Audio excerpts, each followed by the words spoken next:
I was conducting recently the Magic Flute in Cleveland with the Cleveland Opera Company.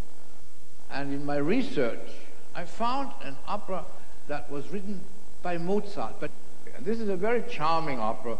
It's only in one act, so it's not too bad. It has reached the stage now. It's an opera in one. It begins with a 45 minutes intermission, which you can celebrate at home if you wish.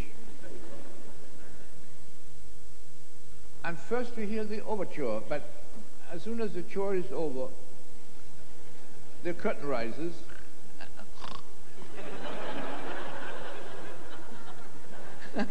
You were asleep. You snored. No, you were just trying to laugh but couldn't.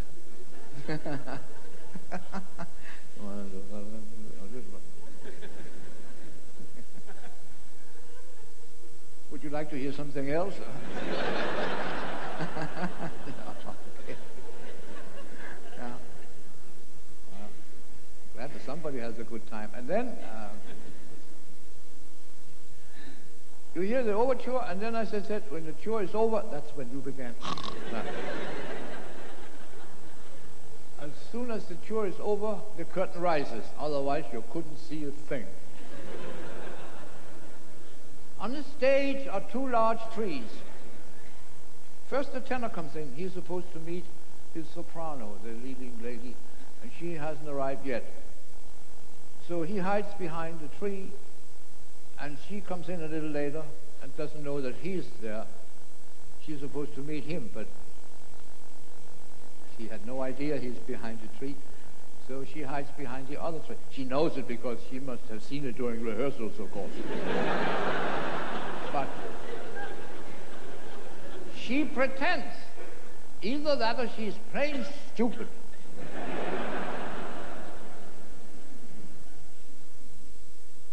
Now they're standing behind each tree and nothing happens except that the chorus comes in and nobody knows why except Mozart, and he's dead. And then her father shows up. He's very angry because he doesn't even want to be in the opera. He hates music and he wants to get home. Besides, he's not her father at all, but doesn't know it. And now he tells her to die, and she dies because she doesn't care much for the opera either. And the curtain falls, but not hard enough.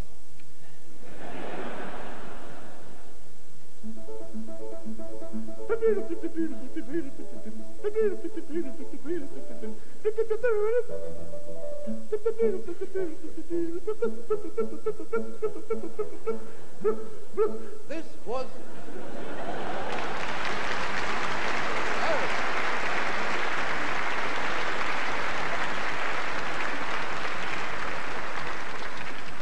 This was the first part of the overture.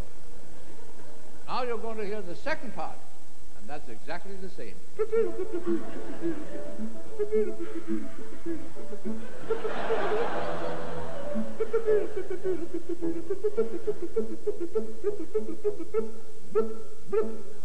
Now this last blip is because the fellow who does the blips started one measure too late. And he wants, you must stop now because you make me laugh. He wants to get all the blips in, so that's what happened to him. Now the curtain rises and the tenor comes in from that side in the single file.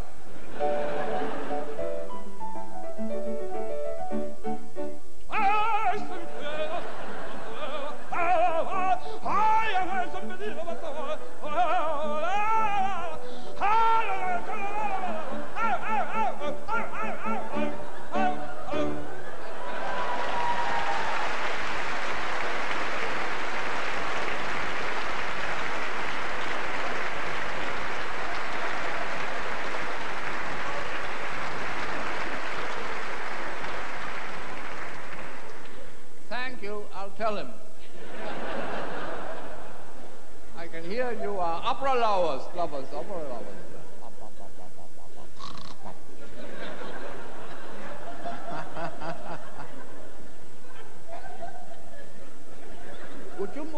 here, Patricia? So we have a little group here. Are you laying eggs? It sounds like it. Where are you? Oh, there you are, yeah.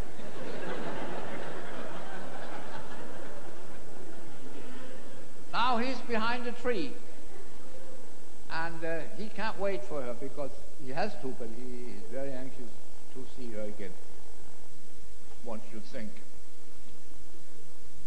Now she arrives, the leading lady. She's supposed to fill the part of the soprano.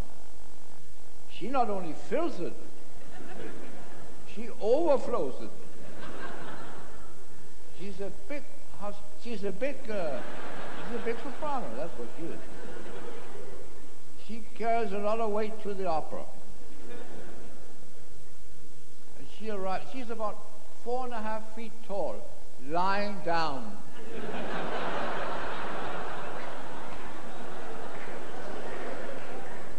Well, she comes in now. The leading lady comes in a single pile.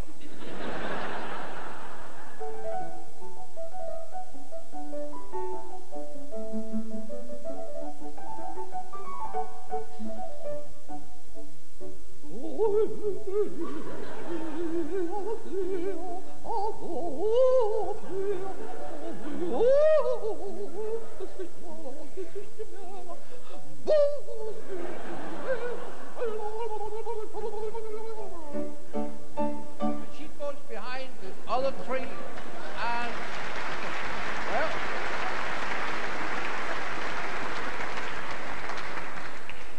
as I said, she goes behind the other tree and surrounds it completely. While you were laughing, the chorus has been in and out, and the baritone arrives. But he finds out that he's in the wrong opera. So he's fired. Out. Now the basso comes in, the father of the bellow.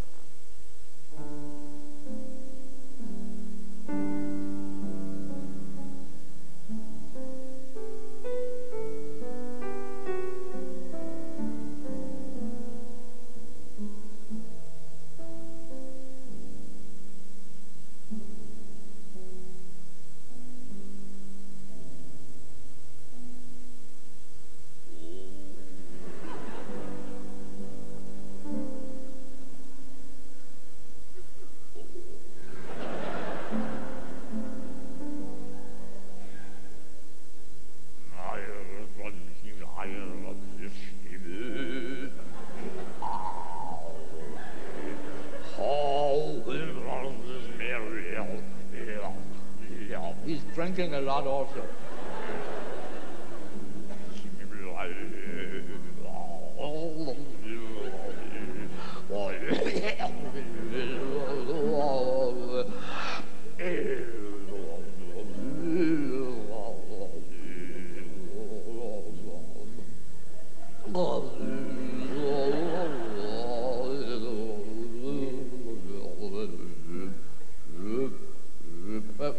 How low can a man get?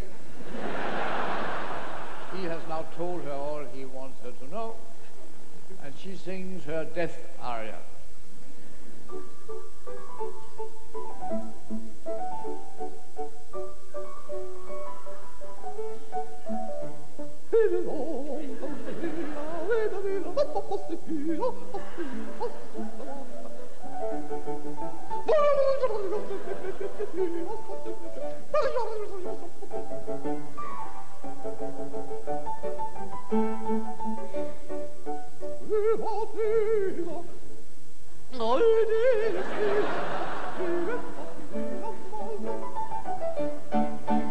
She dies by...